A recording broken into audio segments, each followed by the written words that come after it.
Our other top story, of course, is President Biden's unscripted words at the conclusion of his speech in Warsaw on Saturday, which have followed him back to Washington. And many are still wondering what he meant when he said that Russia's president cannot remain in power. Mr. Biden and other officials now say he did not call for regime change in Moscow. Weijia Jiang has more from the White House. Weijia, good morning. Vlad and Anne-Marie, the White House has been so extremely careful about crafting all of their statements about the Russian invasion, even before it actually happened, deeply concerned about escalating the situation. But President Biden has a tendency to go off script. In this case, stirring up a diplomatic and communications crisis that the entire world continues to watch. One day after making this remarkable comment about Vladimir Putin. For God's sake, this man cannot remain in power. President Biden provided little clarity when asked what he meant as he left church on Sunday evening. Were you calling for regime change? Earlier, Secretary of State Antony Blinken insisted the president was not suggesting an immediate change to Russia's government. Quite simply, President Putin cannot be empowered to wage war or engage in aggression against Ukraine or anyone else. We do not have a strategy of regime change in Russia or anywhere else for that matter. The Kremlin had a different interpretation. A spokesman said it's not up to Mr. Biden or Americans to decide who will remain in power in Russia, adding only Russians who vote for their president can decide that. Please, Mr. President, stay on script. Idaho Senator James Risch, the ranking Republican member of the Senate Foreign Relations Committee, called President Biden's comment a, quote, horrendous gaffe. Anytime you say, or even as he did, suggest that the policy was regime change, it's going to cause a huge problem. Critics worry it will empower Putin at a crucial time when peace talks are already fragile, and that the fiery rhetoric overshadowed the president's main mission of his visit to Europe, to emphasize that Western nations will remain united against Russia. We have a sacred obligation under Article 5 to defend each and every inch of NATO territory with the full force of our collective power.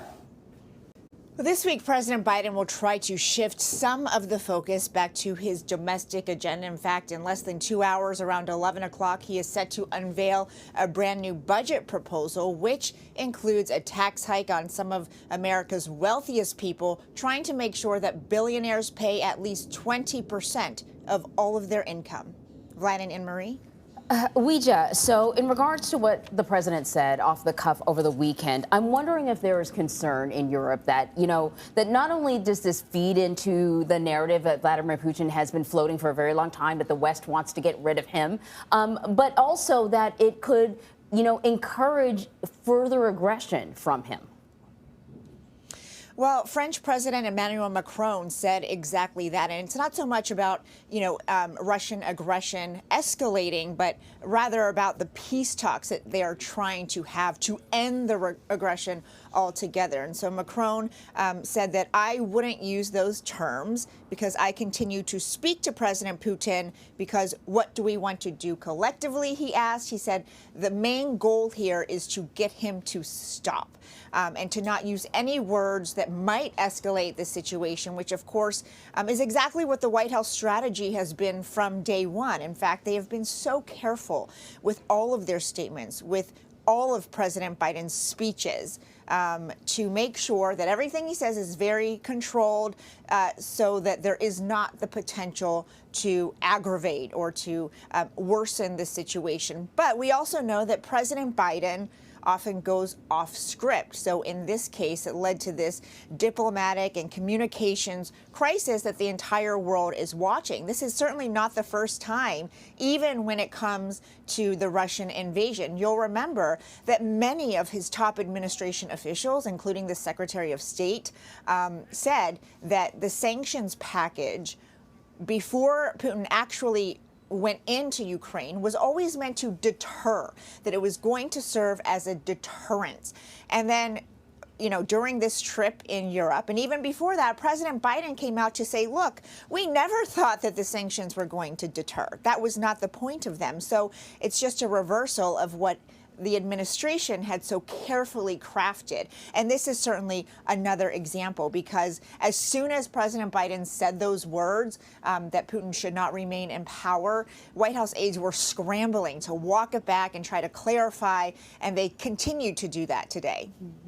Weijia, on another subject, let me ask you about President Biden's new budget proposal that includes a tax hike on the wealthiest Americans. What more can you tell us? Well, we're actually getting a background briefing call on that as we speak. Senior administration officials are providing some information, but really we won't know the details until the president unveils this new budget proposal at 11 o'clock, which is set to happen very soon. We do expect, based on some reporting, that it will include a nice chunk of change to fund the police even more across the country. And of course, this has been a hot topic from the days on the campaign trail, but also since his State of the Union, when he used a very loaded phrase, and he said he wanted to fund the police and not defund the police, which of course drew immediate backfire from the progressive wing of the Democratic Party, because that phrase means so much more than giving more money to police, right? To police departments.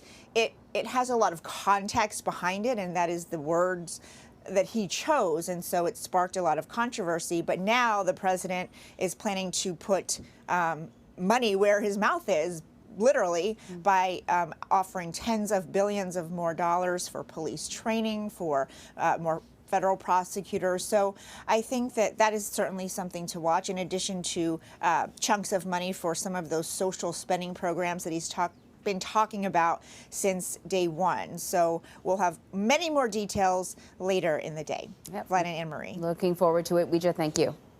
We are going to pivot over to Wendy Gillette now, who's in Warsaw, Poland. So Wendy, we have been getting from Weijia Jiang the reaction from the administration to what the president said over the weekend, but he said it in Poland. So I'm curious, what are people saying there about President Biden's speech on Saturday? Well, the people I spoke to are actually incredibly enthusiastic about the speech, and they don't mind about the comments at all. People here, where I was all last week, is Rzeszów, where President Biden was on Friday.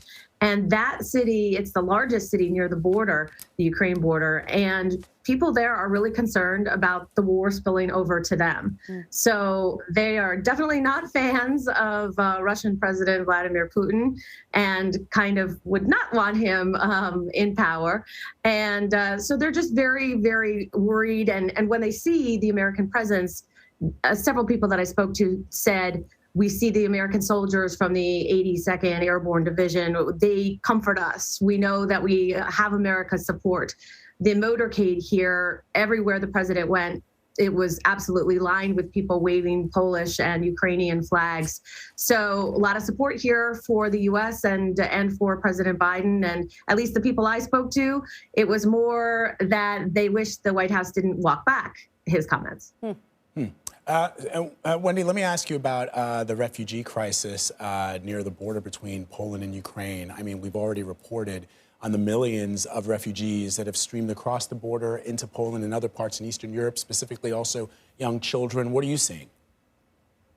Well, last week I visited the border, and it definitely had slowed. It wasn't the same crush as it was a few weeks ago. There were still refugees coming across, and later in the week, humanitarian groups were meeting with people who had walked hundreds of miles, so people coming from longer distances now. In the city, they got 250,000 people coming through the train station alone, and so you wonder what happens to them afterwards.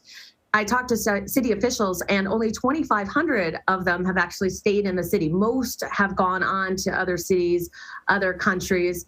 And it was just interesting to hear also from some locals who are helping out by taking some of the refugees into their homes. I talked to and interviewed one 22-year-old who, at the crush of everything, when there were so many people coming into the train station, she said, I just went to the train station and picked someone up, in her words, and brought her home. And now this woman is staying with her, and she's feeding her. And I heard that time and time again in Eastern Poland. All right, Wendy Gillette for us. Thank you, Wendy, as always. We appreciate it.